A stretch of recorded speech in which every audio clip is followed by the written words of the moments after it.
জান্নাতের মধ্যে আল্লাহ পাক হুরদের সঙ্গে জান্নাতীদের বিয়ের ব্যবস্থা করে দিবেন। কোরআনে কারিমে আল্লাহ পাক বলেন, মুত্তাকিনা আলা সুরুজিম মাসফুফাতিন ওয়া যাওয়াজনাহুম বিহুরিন ঈন। সামনাসামনি ভাবে সাজানো সারি সারি আসন সমূহের উপর তারা ঠেস লাগায় বসে থাকবে, আর আল্লাহ রাব্বুল আলামিন হুরদের সাথে জান্নাতীদের বিয়ের ব্যবস্থা করে দিবেন। যেসব হুরের সঙ্গে বিয়ে হবে তাদের আল্লাহ পাক বিবরণ দিচ্ছেন কি রকম হবে তারা। লাম ইয়াতমিসহুন্না ইনসুন ওয়ালা জান, এর পূর্বে জিন এবং ইনসান এদেরকে কেউ স্পর্শ করে না। কি রকম তারা? কাআন্নাহুন্নাল ইয়াকুতু ওয়াল মারজান, যেমন ঝিনুকের ভিতরে মণিমুক্তা থাকে এইভাবে আল্লাহ পাক তাদেরকে পবিত্র করে রেখে দিয়েছেন। আমার প্রিয় ভাইরা, আল্লাহ রাব্বুল আলামিন কোরআনে কারীমের ভিতরে বলেছেন, ফাবিআইয়ি আলা'i রাব্বিকুমা তুকাযযিবান। জান্নাত দান করে আল্লাহ পাক এবার জান্নাতীদেরকে সম্বোধন করে বলবেন, ইয়া ইবাদি লা খাউফুন আলাইকুমুল ইয়াওমা ওয়ালা আনতুম তাহজানুন। হে আমার বান্দারা, লা খাউফুন আলাইকুমুল ইয়াওম, আজ আর কোনো ভয় নাই। সুবহানাল্লাহ, সুবহানাল্লাহ। আজ আর কোনো ভয় নাই, কোনো চিন্তাও নাই, আরামে এই জান্নাতের মধ্যে বসবাস করো। এরপরে আল্লাহ পাক জিজ্ঞেস করবেন, ও আমার জান্নাতীরা, আমি যেসব ওয়াদা করছিলাম আমার ওয়াদা মোতাবেক সমস্ত নিয়ামত পেয়েছো? তারা বলবে, হ্যাঁ পেয়েছি, সব নিয়ামত আপনার ওয়াদা মোতাবেক সব পেয়েছি। আল্লাহ রাব্বুল আলামিন বলবেন, সব পাও নাই, ওয়ালাদাইনা মাজিদ, আমার কাছে আরো বেশি আছে। সুবহানাল্লাহ, আমার কাছে আরো বেশি আছে। জান্নাতীরা বুঝবে না সে আরো বেশিটা কি, এর থেকে আর বেশি কি। প্রিয় ভাই সব, নবী করিম সাল্লাল্লাহু আলাইহি সাল্লাম বলেছেন, জান্নাতের সুখ আর শান্তি কোন চোখ নাই যা দেখেছে, যা কোন অন্তঃকরণ নাই যা কল্পনা করতে পেরেছে। এই জান্নাত মুত্তাকিদের জন্য আল্লাহ রাখছেন। সুবহানাল্লাহ। জান্নাতীরা ভাবতেও পারবে না সেই নিয়ামতগুলি কি। প্রিয় ভাই সব, সেই মুহূর্তে আল্লাহর নবী মুহাম্মদুর রাসূলুল্লাহ সাল্লাল্লাহু আলাইহি ওয়াসাল্লাম বলবেন, রব্বুল আলামিন, আমার উম্মতেরা জান্নাতীরা বুঝতে পারে নাই আপনার কাছে কি নিয়ামত আরো বেশি আছে। আমার এই উম্মতেরা জান্নাতীরা আপনার ওয়াদা মোতাবেক সব পেয়েছে, কিন্তু একটি জিনিস এখনো তাদের কিসমতে হয় নাই। সেই জিনিসটা হলো, যারা তার রবকে না দেখে শুধু কোরআন আর হাদিসের কথা শুনে আরবের ঘুম হারাম করে তাহাজ্জুদের নামাজ আদায় করেছিল, চোখের পানি ফেলেছিল, যারা জান্নাত দেখে নাই, জাহান্নাম দেখে নাই, আপনাকে ভয় করে যারা জীবন পরিচালনা করেছিল, যারা আপনাকে দেখে নাই, না দেখে শুধু কোরআন হাদিস বিশ্বাস করে যারা অকাতরে নিজেদের জীবন বিলায় দিয়েছিল, এই জান্নাতীরা এখন পর্যন্ত তার রবকে দেখতে পারে নাই। আল্লাহ রাব্বুল আলামিন তার সামনে থেকে ৭০,০০০ পর্দা সরে যাবে। আল্লাহ পাক বান্দাদের আরজি পুরা করার জন্য জান্নাতীদের সামনে তিনি জালোয়া ফরোজ হবে। কোরআন শরীফের ভিতরে আল্লাহ পাক বলেন, জান্নাতীরা তারা আল্লাহর দিকে, জান্নাতীরা তার রবের দিকে তাকিয়ে থাকবে, আর রব তার বান্দাদের দিকে তাকায়া থাকবে। প্রাণ ভরে জান্নাতীরা রবকে দেখবে। সুবহানাল্লাহ, আল্লাহ পাককে দেখবে। প্রাণ খুলে আজ দোয়া করি, রব্বুল আলামিন জান্নাতের যেই পরিবেশে, যেই জায়গায় তুমি দয়া করে তোমার গোলামদেরকে তোমার তুমি নিজেই দর্শন দিবে, দেখা দিবে।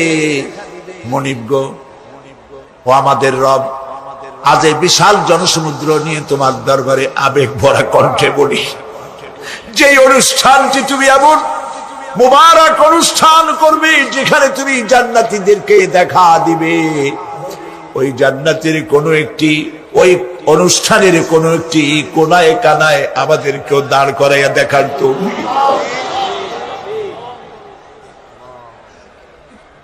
প্রিয় ভাই সব, আল্লাহ রাব্বুল আলামিন মানুষের সামনে এত সব নিয়ামত রেখেছেন, এই জান্নাত দান করবেন। এরপরে আল্লাহ রাব্বুল আলামিন কোরআনে কারীমের মধ্যে বলেছেন, রব্বিস সামাওয়াতি ওয়াল আরদি ওয়া মা বাইনাহুমার রাহমানি লা ইয়ামলিকুনা মিনহু খিতাবা। এসব পুরস্কার রয়েছে তোমাদের সেই রবের পক্ষ থেকে যিনি আকাশ আর জমিনের মালিক। সুবহানাল্লাহ বলবেন না? যার সামনে কথা বলার ক্ষমতা কারো হবে না। এটি একটি মারাত্মক কথা। কিয়ামতের দিন আল্লাহর দরবারে কেউ কথা বলতে পারবে না আল্লাহর নির্দেশ ছাড়া। একটি আকীদা পরিষ্কার করে নিয়ে যান আপনাদের, সে আকীদাটা এভাবে পরিষ্কার করুন, কোন পীর সাহেব, কোন খাজা বাবা, কোন মাওলানা, কোন মুহাদ্দিস, কোন বুজুর্গ আপনাকে সুপারিশ করতে পারবে না যদি না আল্লাহ পাক তাকে কথা বলার তৌফিক না দেন। মনে থাকবে এটা। আয়াতুল কুরসির ভিতরে আমরা পড়ি, মান যাল্লাযী ইয়াশফাউ ইনদাহু ইল্লা বিইজনিহি। আল্লাহ পাক বলেছেন কিয়ামতের দিন আল্লাহর দরবারে কার সাহস আছে কথা বলতে পারে? মান যাল্লাযী ইয়াশফাউ ইনদাহু ইল্লা বিইজনিহি। আল্লাহর অর্ডার ছাড়া, হুকুম ছাড়া আল্লাহর সামনে কথা বলার সেদিন কেউ থাকবে না। সুবহানাল্লাহ। কেউ কথা বলতে পারবে না। সুপারিশ করতে হবে আল্লাহ যারে বলেন তুমি করো, অমুকের জন্য করো, সেই ব্যক্তি শুধু তার জন্যই করতে পারবে, আর কেউ কথা বলতে পারবে না। সেই কঠিন হাসরের ময়দান, যেদিন শুধুমাত্র আল্লাহ পাক কথা বলবেন, আর যারে বলতে বলবেন সেই কেবলমাত্র বলতে পারবে। সুপারিশ এটি আল্লাহ পাক কিয়ামতে পারমিশন দিলে বলা যাবে। হযরত ইব্রাহিম আলাইহিস সালাম, হযরত ইব্রাহিম আলাইহিস সালাম কিয়ামতের দিন তার নিজের পিতা সম্পর্কে সুপারিশ করবেন। রব্বুল আলামিন, আমার আব্বার জন্য সুপারিশ করতেছি, মেহেরবানি করে জাহান্নাম থেকে তারে আপনি রক্ষা করুন। আল্লাহ রব্বুল আলামিন বলবেন, ইব্রাহিম তোমার সুপারিশ মঞ্জুর হবে না। প্রিয় ভাই সব, একটু মাথা খাটান, চিন্তা করেন। জাতির পিতা কে? জাতির পিতা চিল্লায় বলুন, কলিজা সাফ করে ফেলুন। মুসলমানদের জাতির পিতা হাফিজ আবি কেউ হতে পারে না।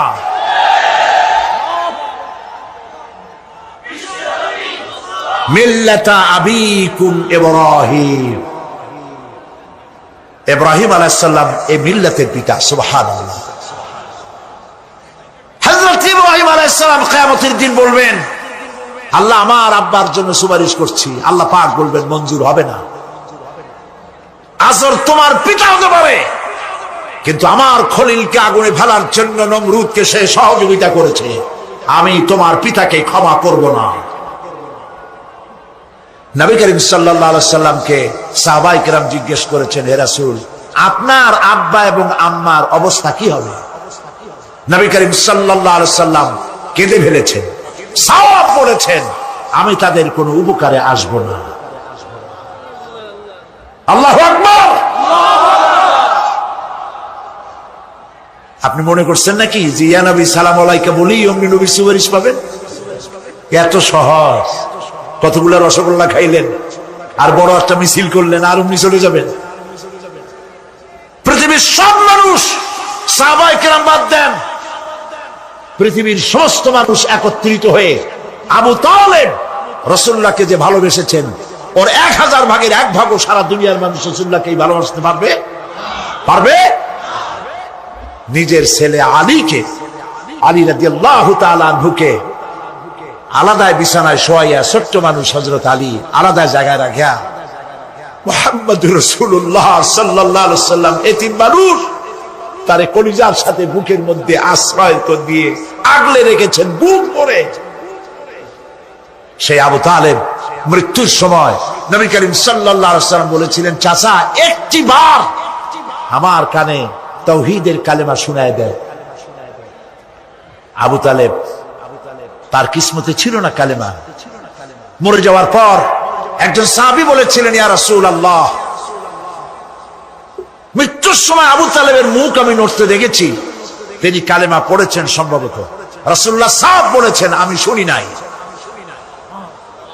এত ভালোবাসার পরেও হাদিস শরীফে এসেছে আবু তালেব জাহান্নামে যাবে। কোথায় যাবে? জাহান্নামে। সবচাইতে কম আযাব হবে কার? আবু তালেবের। কম আযাবটা কি?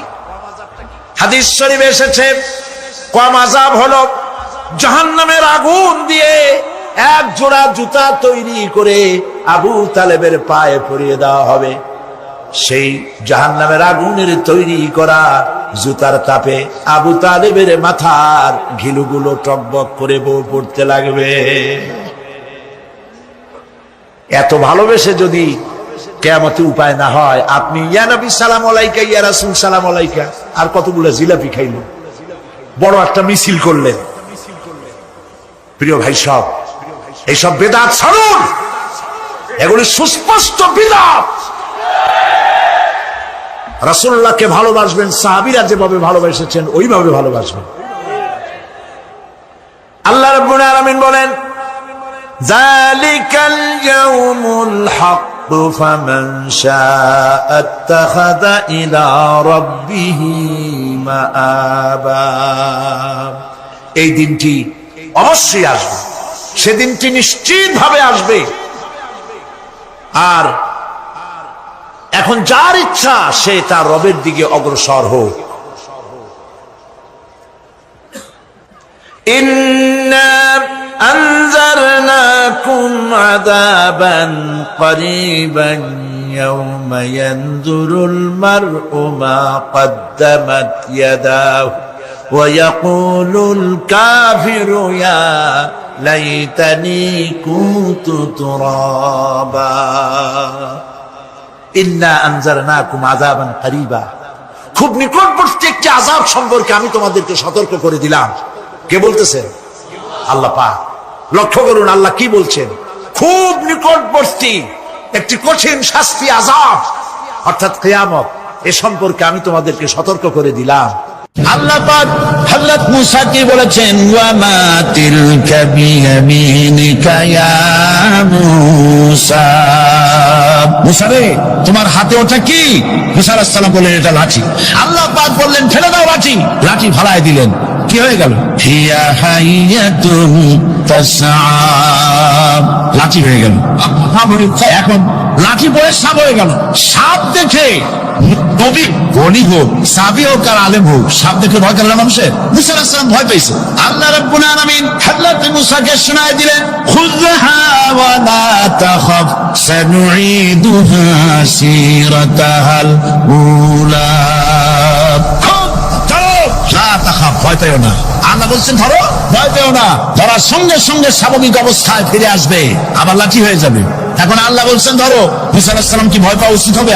উচিত হবে। মুসা আলাইহিস সালাম কি ভয় পাইছিলেন? কারণ হচ্ছে এই দুশ্মনের শক্তিটা খুব বড়ই দেখা যায়, মনে হয় যেন অনেক বড় কি জানি কি। আল্লাহ পাক বলছেন, ইন্না কাইদাশ শায়তানি কানা দাঈফা। শয়তানের চক্রান্ত যতই তুমি মনে করো অনেক ষড়যন্ত্রের জাল বিস্তার হয়ে আছে, আল্লাহ কয় কিছুই না, দাঈফা অত্যন্ত দুর্বল। আল্লাহ পাক বললেন ধরো। মুসা আলাইহিস সালাম সাপ ধরলেন, সঙ্গে সঙ্গে লাঠি হয়ে গেল।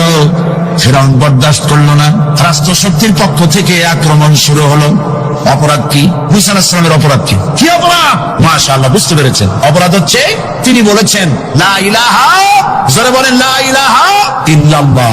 আমি বলবো আল্লাহ রাব্বুল আলামিন কোরআনে কারীমের মধ্যে বলেছেন আল্লাহু লা ইলাহা ইল্লা হুয়াল হাইয়ুল কাইয়্যুম। কোন সূরা আছে? কোন আয়াতে? আয়াতুল কুরসি। পড়তে ইচ্ছে করে না? পড়েন আমার সাথে। আল্লাহু লা ইলাহা ইল্লা হুয়াল হাইয়ুল কাইয়্যুম। আল্লাহ হচ্ছেন তিনি যিনি ছাড়া কোনো উপাস্য নাই, কোনো ইলাহা নাই, কোনো মাবুদ নাই, যিনি ছাড়া আর কোনো ইবাদতের মালিক নাই, আর যিনি হচ্ছেন সদা জাগ্রত চিরঞ্জীব সার্বভৌমত্বের একচ্ছত্র মালিক, যিনি সদা জাগ্রত চিরঞ্জীব, তিনি হচ্ছেন আল্লাহ। এখন কেউ যদি বলেন আল্লাহ অক্ষর কি, এক একটা অক্ষর বাদ দিয়া আল্লাহরে চিনায় দেন, তাও চিনানো যাবে। আল্লাহর প্রথম অক্ষর যদি বাদ দেন কি থাকবে? কোরআনে কারীম বলছে তা দিয়েও বোঝা যাবে লিল্লাহি মা ফিস সামাওয়াতি ওয়া মা ফিল আরদ। আল্লাহ হচ্ছেন তিনি যার জন্য আকাশ আর জমিন, আকাশ এবং জমিনের একচ্ছত্র মালিক। এর মাঝখানে যা কিছু আছে সব কিছুর মালিকানা যার হাতের মুঠায়, তিনি আমার আল্লাহ। তিনি কে? আল্লাহ। এরপরে যদি বলেন আরেকটা নাম ছেড়ে দেন, আলিফ সাল্লাম একটা নাম ছেড়ে দিলাম, তাহলে কি থাকলো? লাহু থাকলো, দুইটা অক্ষর থাকলো লাহু। এর লাহু দিয়েও আল্লাহ রাব্বুল আলামিনের সিফাতকে, তার গুণকে বোঝা যাবে। লাহু মাকালিদুস সামাওয়াতি ওয়াল আরদ। আল্লাহ পাক বলেন আসমান এবং জমিনের রিজকের চাবিকাঠি আল্লাহ পাকের হাতে, যাকে খুশি তিনি পর্যাপ্ত রিজক দান করেন। কেউ যদি বলেন লামটাও ভালা দেন, নামটাও ছেড়ে দেন, দিলাম নাম একটা ছেড়ে, থাকলো কি? একটা অক্ষর থাকলো হু। এই হু দিয়ে আমার আল্লাহরে চেনা যাবে। ওয়া হুয়াল গফুরুর ওয়াদুদুল আরশিল মাজিদ ফাআলুন লিমা ইউরিদ। আমার আল্লাহ হচ্ছেন তিনি যিনি ক্ষমাশীল, যিনি দয়াবান, যিনি বান্দাকে মহব্বত করেন, যিনি হচ্ছেন আরশে আসিমের মালিক, যার তিনি হচ্ছেন সেই মহান সত্তা যিনি যা খুশি তাই করতে পারেন। সুতরাং আল্লাহ হচ্ছেন এমন এক লফজ, এমন এক নাম, এমন এক ইসমে জাত যার কোনো বিকল্প নাই, যা অনুবাদ করে আল্লাহকে স্রষ্টা বললে এটা সারবে না, সৃষ্টিকর্তা বললে সারবে না। আল্লাহ পাকের নামের বিরাট বিশাল ব্যাপক অর্থ রয়েছে। সুতরাং আল্লাহকে আল্লাহই বলতে হবে। আল্লাহকে কি বলতে হবে? আল্লাহ আল্লাহ আল্লাহ। কত মজাই নামে, সুবহানাল্লাহ, কত মজাই নামে। আল্লাহ রাব্বুল আলামিন বলেন, আমরা শুরু করছি সূরা ফাতিহা, অভিনন্দন পত্র দিচ্ছি। কারে দিচ্ছি? আল্লাহ পাককে দিচ্ছি। সেখানেও ভাষা দিয়ে রব্বুল আলামিন বলেন প্রশংসা করো, আলহামদুলিল্লাহি রাব্বিল আলামিন। সমস্ত প্রশংসা আল্লাহ পাকের, যিনি হচ্ছেন রব, যিনি কি? রব। এখন এই রব শব্দের বাংলা অর্থ করা হয় প্রভু, লালনকারী, প্রতিপালনকারী, কিন্তু এই অর্থ যথেষ্ট নয়। কোরআনে কারিমে যে রব বলা হয়েছে তার অর্থ হচ্ছে, তার অর্থ ব্যাপক, অনেক বিশাল এর অর্থ। এ রব কাকে বলে?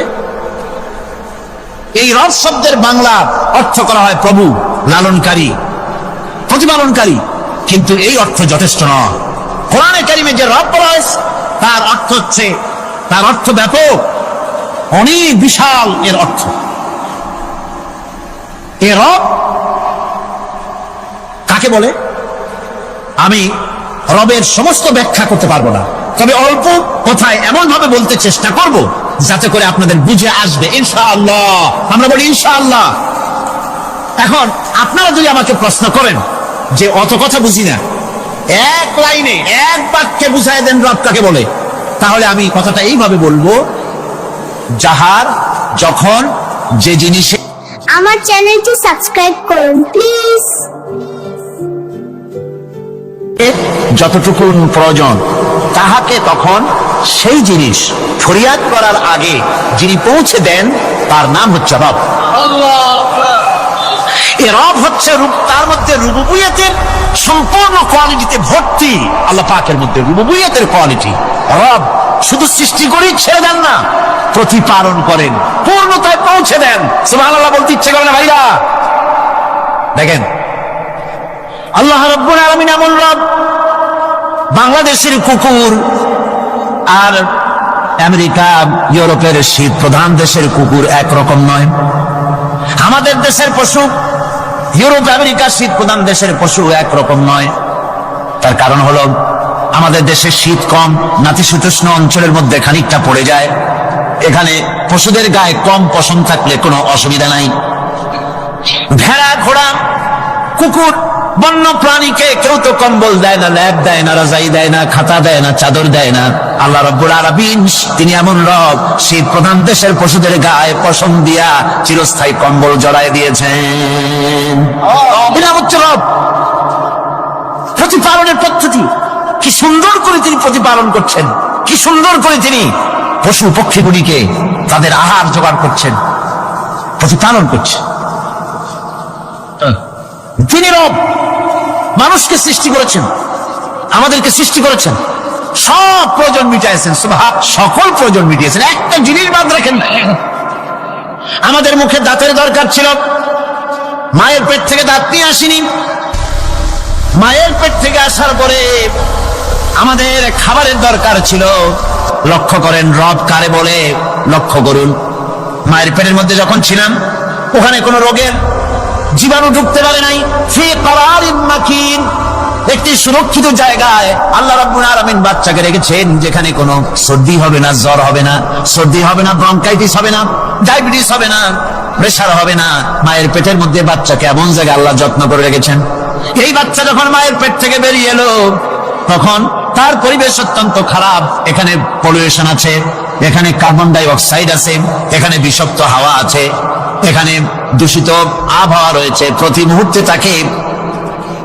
মুহূর্তে রোগ তাকে হামলা চালাতেছে। এই রোগের থেকে সে বাচ্চা বাঁচবে কি করে? এই জন্য রব্বুল আলামিন তিনি এমন রব, মায়ের বুকের মধ্যে যে খাবার তৈরি করলেন বাচ্চার, ওই খাবারের মধ্যে বাচ্চার ওষুধ আল্লাহ পাক বানায়া দিলেন। মায়ের বুকের দুধ শুধু দুধ নয়, এটা ওষুধ। সুবহানাল্লাহ।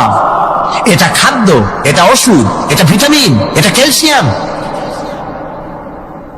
এটা কার্বোহাইড্রেট, যা দরকার বাচ্চার জন্য সব আল্লাহ মায়ের দুধের মধ্যে দিয়ে দিলেন। যতক্ষণ বাচ্চা পেটে ছিল দুধ ছিল ঘন, যখন বাচ্চা মায়ের পেট থেকে বেরিয়ে এলো দুধটা হয়ে গেল পাতলা।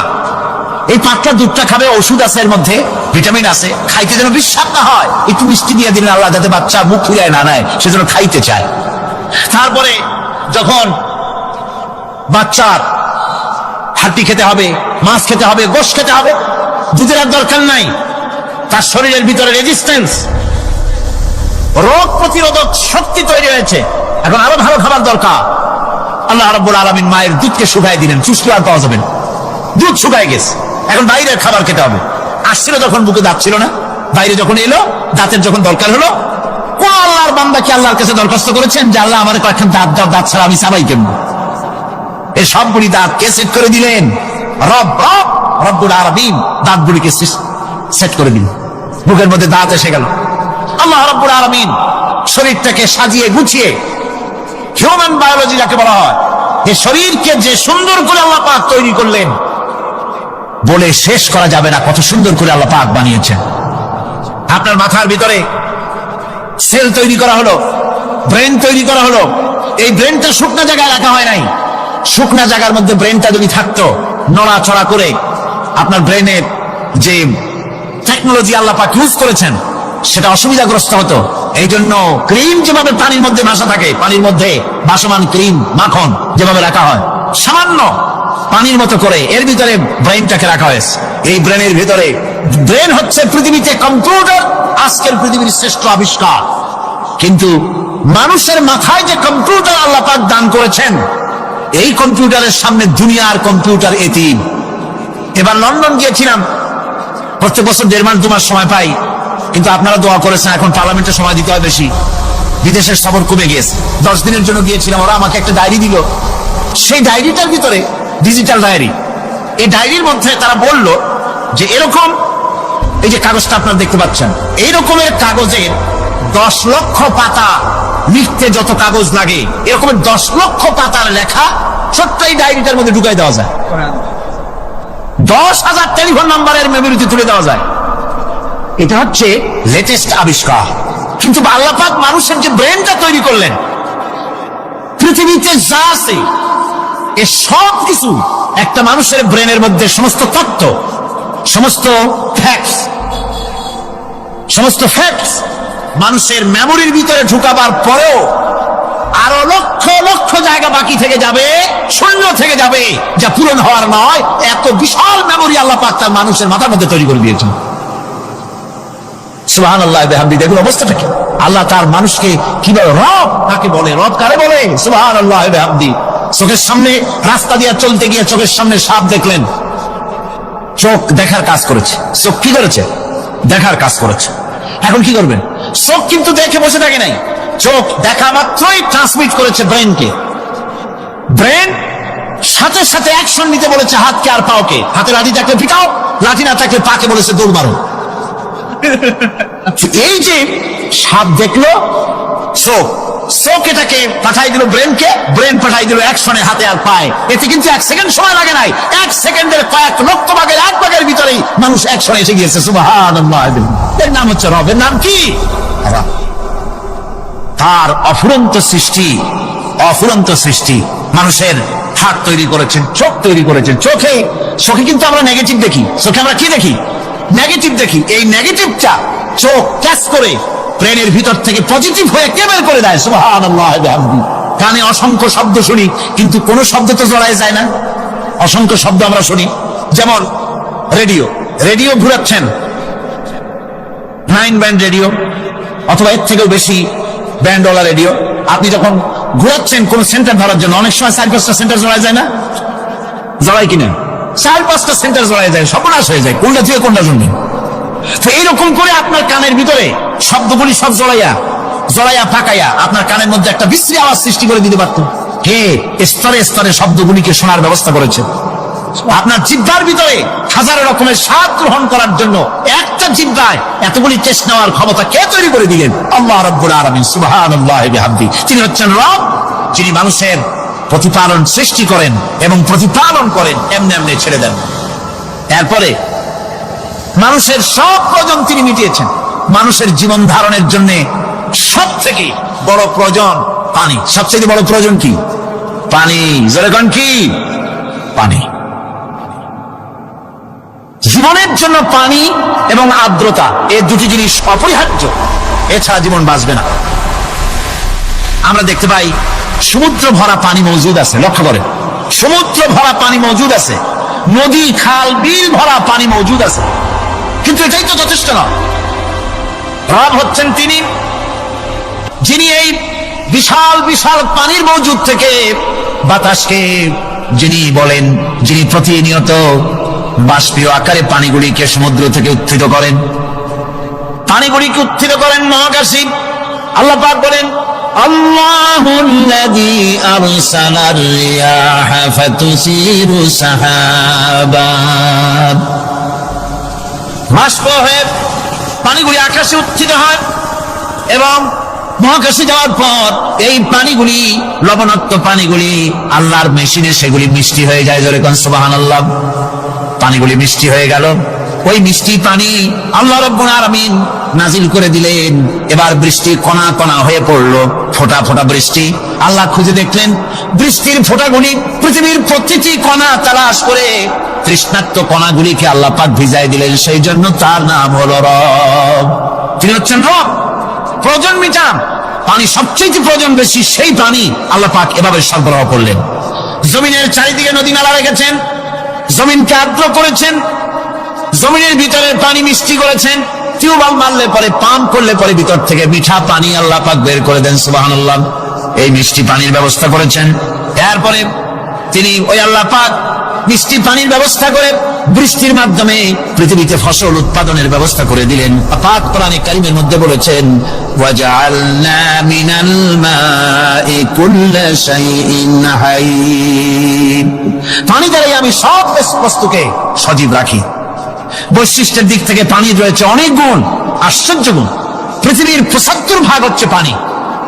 আকাশ থেকে অর্থাৎ চাঁদ থেকে যখন চাঁদে ভ্রমণকারীরা যখন ছবি তুলেছে, তো সেই ছবিতে ব্লু রঙে এসেছে বেশি, সবুজ এসেছে কম। সবুজ হলো গাছপালা আর ব্লু হচ্ছে পানি। সমুদ্রের পানির রং হচ্ছে নীল। মানুষের শরীরের ভিতরে 60% পানি, গাছের মধ্যে রয়েছে পানি। পানি ছাড়া পৃথিবীর বাঁচার কোনো পথ নাই। আবার দেখেন, প্রচন্ড শীতের কারণে, ঠান্ডার কারণে যেসব এলাকায় তাপমাত্রা হিমাঙ্কের নিচে এসে যায়, সেই সব দেশে সমুদ্রের পানি আর দরিয়ার পানিগুলি বরফ হয়ে যায়। এই বরফ যখন হতে থাকে তখন পানি তার নিজের তাপকে নিচের দিকে ছুটতে থাকে। উপরের তাপ বরফ হয়ে যায় ঠান্ডা, আর নিচে তাপ বিচ্ছুরিত করে দিয়ে পানির ভিতরে যত জলজ প্রাণী আছে আর উদ্ভিদ আছে সবগুলিকে বাঁচায় রাখার ব্যবস্থা আল্লাহ রাব্বুল আলামিন এভাবে করে থাকে। এবার আল্লাহ রাব্বুল আলামিন বলছেন, এই পানি ছাড়া মানুষ বাঁচে না, প্রাণী বাঁচে না। পানি এমন এক জিনিস, এমন এক নিয়ামত আমি দান করলাম। আল্লাহ পাক বলেন, কুল আরাআইতুম ইন আসবাহা মাউকুম গাওরান ফামান ইয়াতিকুম বিমাইন মাইন। বলো দেখি, সবে শুকাইয়া যদি যায় এই জমিনের পানি, তাহলে হেথায় তটনির ধারা কে দিবে সবারে আনি। এই পৃথিবীর নদী নালা খাল বিল জমিনের আভ্যন্তরীণ দিকে পানিগুলি যদি আমি আল্লাহ রাব্বুল আলামিন শুকায় দেই, তাহলে আমি আল্লাহ ছাড়া এমন কে আছে যে নতুন করে আবার পানি আমদানি করে দিতে পারে? আছে কেউ? আজ পানির শূন্যতা আমাদের দেশে দেখা যাচ্ছে। পানি আস্তে আস্তে কমে যাচ্ছে, আস্তে আস্তে পানি শেষ হয়ে যাচ্ছে। কি কারণে শেষ হচ্ছে এবং কি হলে পানি পাওয়া যাবে পরে বলা যাবে ইনশাআল্লাহ। তো জীবন ধারণের জন্য যেমন পানির প্রয়োজন, জীবন ধারণের জন্য তেমন বাতাসেরও প্রয়োজন। পানি ছাড়া তো কিছু সময় চলতে পারে, পানি এবং খাদ্য ছাড়া কিছু সময় চলতে পারে, কিন্তু বাতাস ছাড়া তো এক মুহূর্ত চলে না, ঠিক কিনা? বুঝেন কিনা কথা? বাতাস ছাড়া এক মুহূর্ত চলতে পারে না। অথচ আল্লাহ রাব্বুল আলামিন এই বাতাস দিয়ে গোটা আকাশকে শূন্য জায়গা